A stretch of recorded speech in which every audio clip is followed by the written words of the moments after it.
I gave my dad his money back in front of his other kids and told him he was no longer welcome at my graduation. My dad's a loan shark, not the movie kind with baseball bats and broken kneecaps, just a guy who lends money to desperate people in our neighborhood and charges insane interest rates. Growing up, I watched him systematically destroy families. Mrs. Lee down the street lost her house because she couldn't pay back a $500 loan that ballooned to $3,000. The Reynolds family had to sell their car and move their kids to a different school. Mr. Nguyen started drinking heavily after my dad took his small grocery store, all because of my dad's business. He always said I'd join the family operation after high school. It's easy money, son. People always need cash and they're willing to pay for it. We're providing a service. I hated everything about it, but the worst part was that he paid for everything with that dirty money. My clothes, food, school supplies, even my college application fees. Every dollar I spent felt like it had someone else's tears on it. I started having nightmares about the families we'd ruined. I'd see Mrs. Lee's face when she handed over her house keys, or hear Mr. Nguyen's kids asking why Daddy was always angry. Now the breaking point came when I was 14. Dad took me on a collection run to teach me the business. We went to this tiny apartment where a single mom lived with her 2 young kids. She was behind on payments and Dad wanted me to see how it's done. I watched him intimidate this woman while her children hid behind her legs crying. She begged for more time,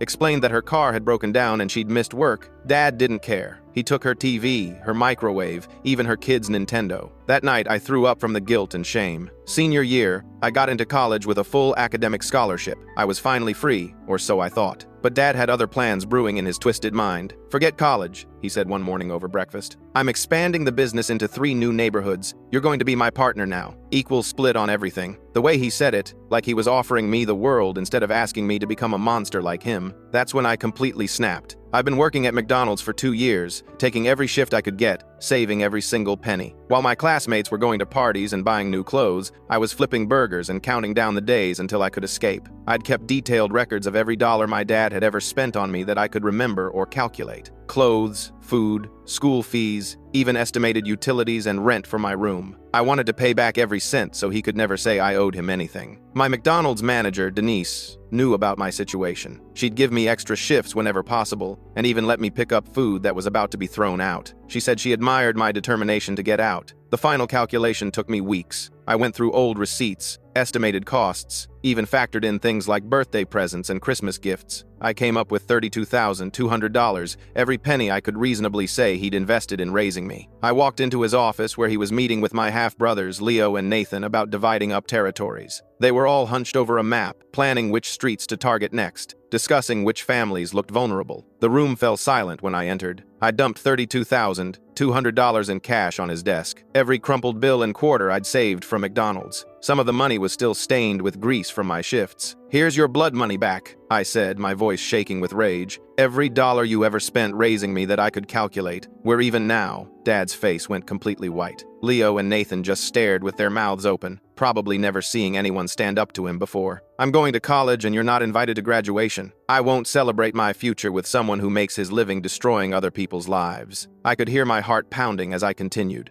Nathan walked over and put his hand on Dad's shoulder, whispering something I couldn't hear. Dad's expression changed from shock to something worse, satisfaction mixed with cruelty. "Actually, keep your money," he said, pushing the cash back toward me. "Nathan just reminded me of something important. Your scholarship, your acceptance letter, even your application essay. We paid for all of it. Not with money, with favors to the dean whose gambling debts I own." Leo smiled wickedly from his corner. "They're expecting you to start recruiting students next semester, and if you don't show up, the dean's family pays his debt instead." The room felt like it was spinning. I just stood there, staring at the money on his desk, trying to process what he'd just said. My scholarship wasn't real. My college acceptance was built on extortion. Everything I'd worked for, every late night studying, every essay I'd perfected, it was all a lie orchestrated by my dad. "You're bluffing," I said, but my voice cracked. Dad leaned back in his chair, looking way too comfortable. "Am I? Dean Henderson owes me $85,000. Been gambling at underground poker games for years. His wife doesn't know. His kids don't know. But I know. And when he couldn't pay, I offered him a deal." He picked up his phone and showed me a series of text messages between him and the dean. My stomach dropped as I read them. "You see, son,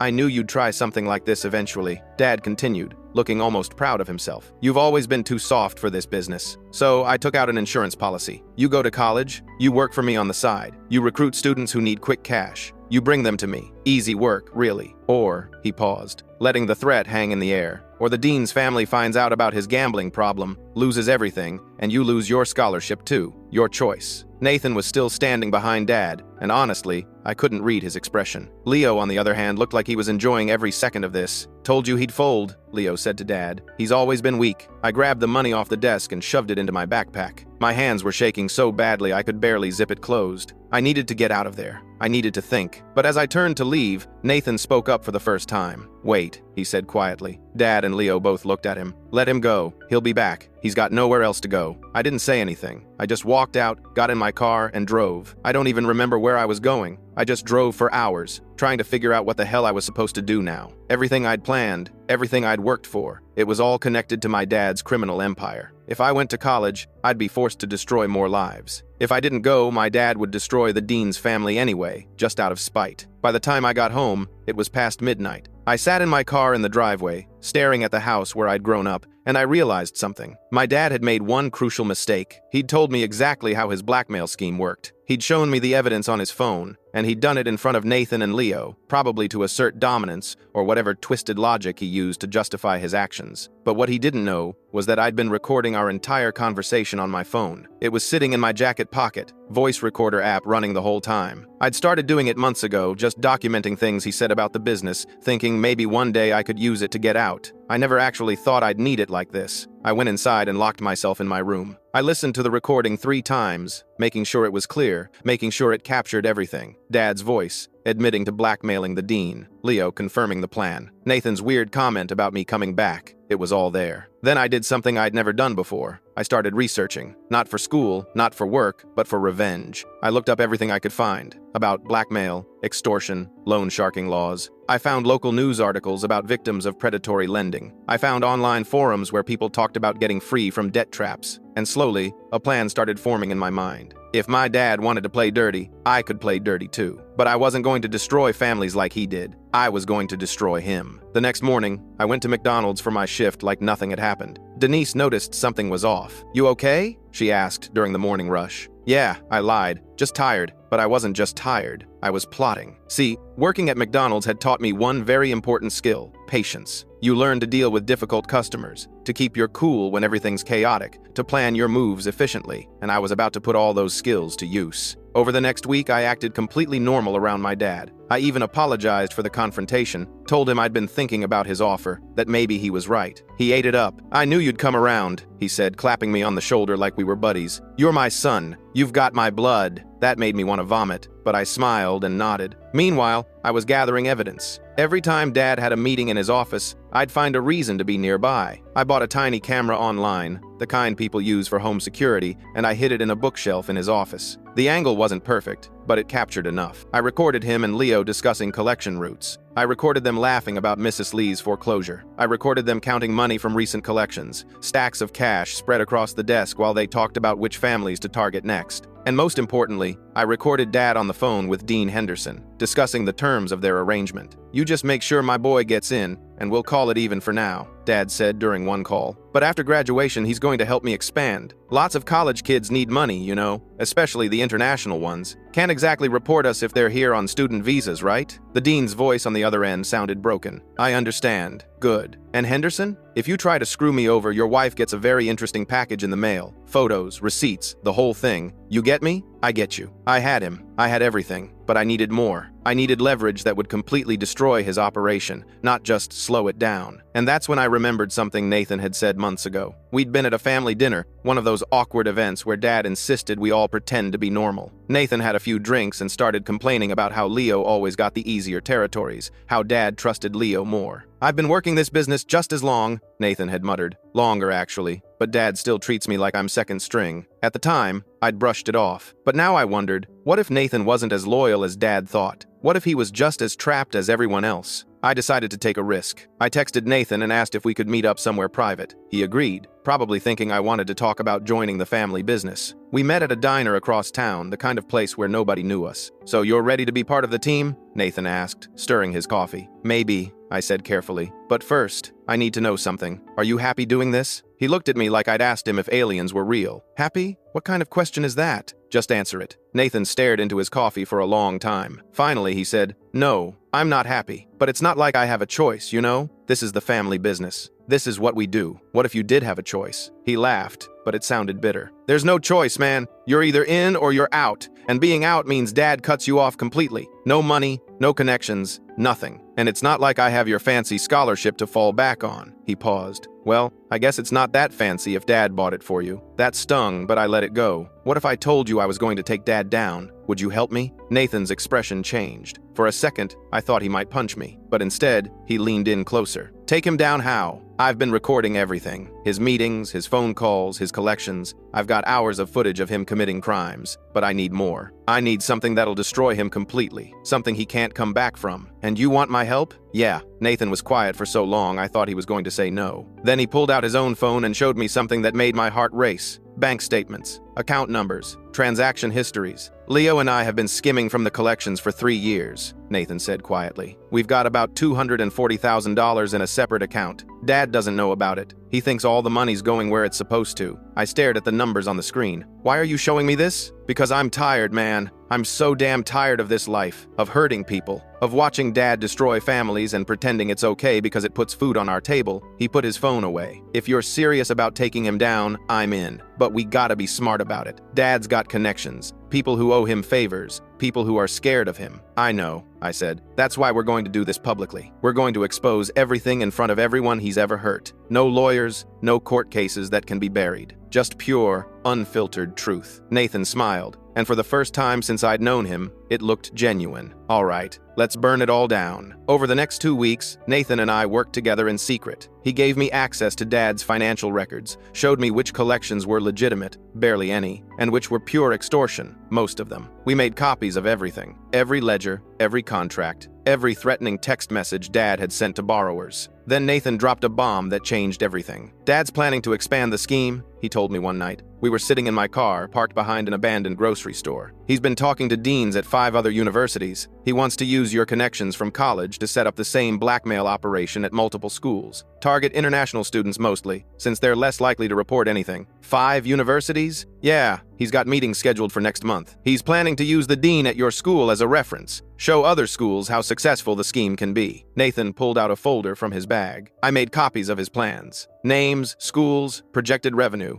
everything. I took the folder and flipped through it. My dad had created a whole business model around exploiting college students. There were spreadsheets projecting how many students he could trap per semester, average debt amounts, interest calculations. It was sick. We need to move faster, I said. If he rolls this out to other schools, hundreds of students are going to get trapped. I know. So what's the plan? I'd been thinking about this constantly. We need to confront him publicly, in front of all the victims, make him face what he's done. And we need to make sure it's recorded, shared, impossible to hide. How? I've been tracking down everyone I can remember from his collections. Mrs. Lee, the Reynolds family, Mr. Nguyen, all of them. I'm going to show them the recordings of Dad laughing about their suffering. Give them a chance to confront him face to face. Nathan nodded slowly. He's not going to just sit there and take it. I know. That's why I need you to betray him, in front of everyone. Show the embezzlement. Prove that even his own sons were stealing from him because we knew how dirty the money was. You want me to confess to a crime in public? We'll use the money to pay back the victims. Every cent. That's what'll protect us. Not legally, maybe, but morally. We give back what was stolen. We make it right. Nathan was quiet for a long time. Then he said, "Okay, let's do it." When? 2 weeks. I'll set it up. Those 2 weeks were the longest of my life. I reached out to every victim I could find, using old addresses, social media, word of mouth. Some people didn't want to get involved. They were too scared of my dad, or too broken by what he'd done. But others, once they heard what I was planning, they were all in. Mrs. Lee cried when I showed her the video of Dad laughing about taking her house. I knew he was cruel, she said, wiping her tears. But to see it like this, to hear him enjoying it, it's worse than I thought. Will you come? I asked. Will you confront him? She nodded. Yes, I'll be there. Mr. Nguyen was harder to convince. He'd been sober for 6 months and didn't want to jeopardize his recovery by seeing my dad again. But when I told him about the plan to pay back the victims with the embezzled money, something changed in his eyes. You're serious? He asked. You're going to give us our money back? Every dollar we can. It won't fix everything, but it's a start. He agreed to come. The Reynolds family was in another state by then, but they sent a video statement that I could play at the confrontation. In it, both parents and their oldest daughter talked about how my dad's loan had destroyed their family, forced them to move, put their kids through trauma they'd never forget. By the end of those 2 weeks, I had commitments from 18 victims, plus video statements from 6 more who couldn't attend in person. I set up a private Facebook group and started organizing. The plan was simple. We'd all show up at Dad's office at the same time. Nathan would have everything ready, and I'd live stream the whole thing to the group, making sure over 200 people in our community who'd been affected by Dad's loans would see everything. I also went to see Dean Henderson. I needed him on board, needed him to understand that I was offering him a way out. We met in his car in an empty parking garage, like we were in some kind of spy movie. I know about the blackmail, I said, getting straight to the point. I have recordings of everything. My dad, your debt, the whole scheme. The dean looked like he might pass out. Are you going to turn me in?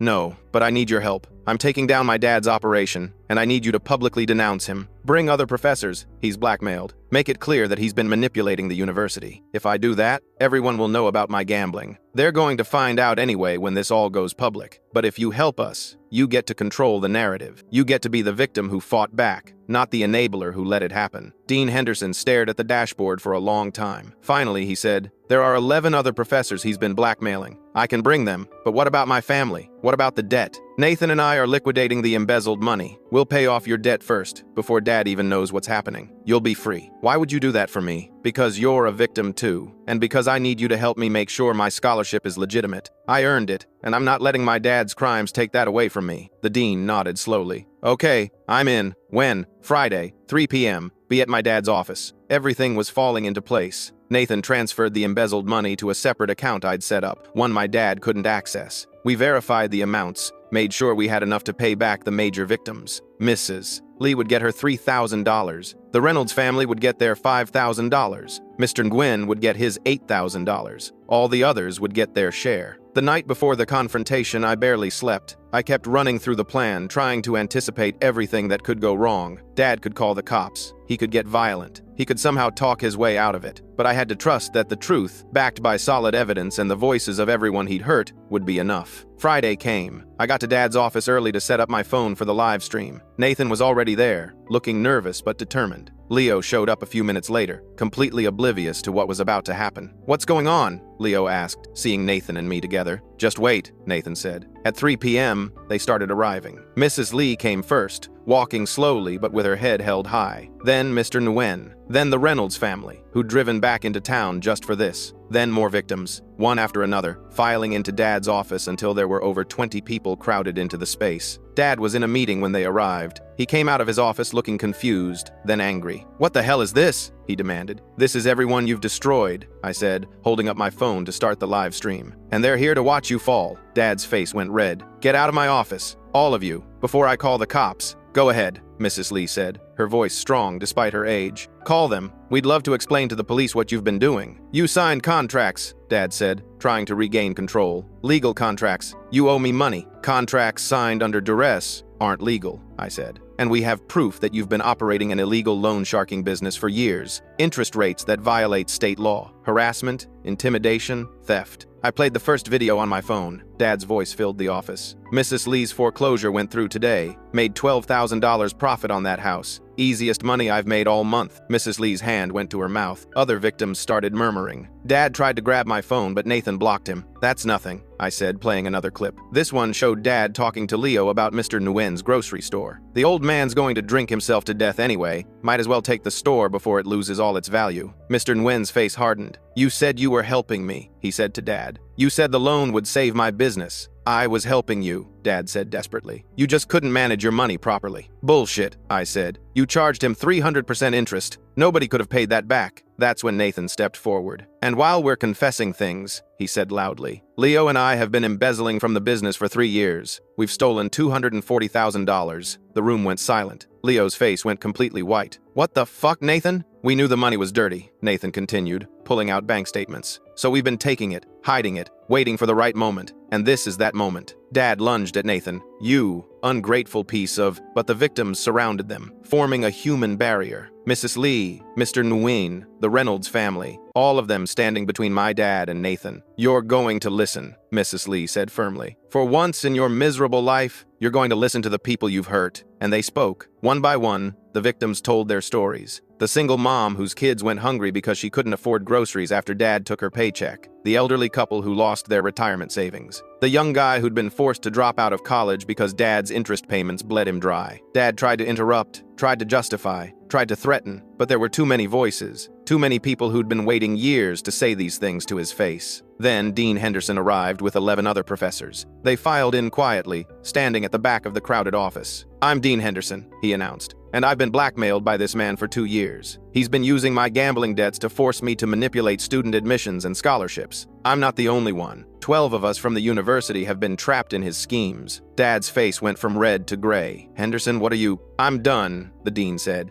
"I'm done lying. I'm done enabling. These people deserve to know what you've been doing." The other professors stepped forward, each sharing their story. How Dad had discovered their secrets, their debts, their mistakes, and used them for leverage. How they'd been forced to compromise their integrity to protect their families. My phone was still recording, still streaming. I could see the view count climbing. 200 people watching. 300. Our community was witnessing everything. "This ends now," I said, turning to face my dad. "Nathan's using the embezzled money to pay back the victims." Starting with Mrs. Lee, Nathan pulled out an envelope of cash. $3,000, counted and ready. He handed it to Mrs. Lee. "I'm sorry," he said, "for everything." Mrs. Lee took the money with shaking hands. Tears were streaming down her face. "Thank you," she whispered. "The Reynolds family is next," Nathan said, pulling out another envelope. "Then Mr. Nguyen, then everyone else. Every cent we took from Dad's business is going back to the people it was stolen from." Dad finally seemed to understand what was happening. "You can't do this," he said, his voice breaking. "This is my life's work, my business, everything I built." "Everything you built on other people's suffering," I interrupted. "And it's over." Leo, who'd been frozen in shock this whole time, suddenly tried to bolt for the door, but Mr. Nguyen blocked him. "You're not going anywhere," he said. "This is insane," Leo screamed. "Dad, do something." But Dad just stood there, watching his empire crumble, watching victims get their money back, watching his own sons betray him, and most importantly, watching it all get broadcast to hundreds of people in the community. Within 48 hours, the video had spread everywhere. Facebook, local news sites, neighborhood forums, everyone in town had seen it. Dad's clients, the people who still owed him money, they all stopped paying. Why would they? They'd seen him admit to illegal practices on camera. They'd seen the victims confront him. They'd seen his own sons expose him. Dad tried calling me dozens of times that weekend, left voicemails that went from threats to bargaining to straight up begging. "Please, son, we can fix this. We can rebuild. Just answer the phone." I blocked every number. Leo disappeared. Nathan heard through a mutual contact that he'd grabbed whatever cash he could from Dad's office safe and fled to another state. Apparently, he's working at a car dealership now, lying low, trying to avoid the fallout. Dean Henderson used his leverage to force a quiet resignation, claiming health issues. In exchange, the university agreed to help clean up the scholarship mess. They found a clerical error that showed my scholarship was actually legitimate, that I'd earned it through my grades and essay. It was all bureaucratic bullshit, but it meant I could go to college without my dad's blackmail hanging over my head. The best part was watching Dad's business collapse. Without clients, without income, without his reputation, he had nothing. The man who'd ruled our neighborhood through fear and manipulation was suddenly powerless. Graduation day came 2 months later. I'd been preparing my speech for weeks, practicing in front of the mirror, making sure every word was perfect. This was my moment to celebrate freedom, to show everyone that I'd escaped the cycle of violence and exploitation that defined my family. I was in the parking lot with my cap and gown, talking to Mrs. Lee, Mr. Nguyen, and some of the other victims who'd come to support me. They'd become like a second family over the past months, people who understood what it meant to fight back against someone who seemed untouchable. That's when I saw him. My dad, stumbling through the parking lot in a wrinkled suit that used to fit him properly. He'd lost weight. His hair was grayer. He looked like he'd aged 10 years in 2 months. "Son," he called out, pushing through the crowd of people trying to get to the ceremony. "Son, wait!"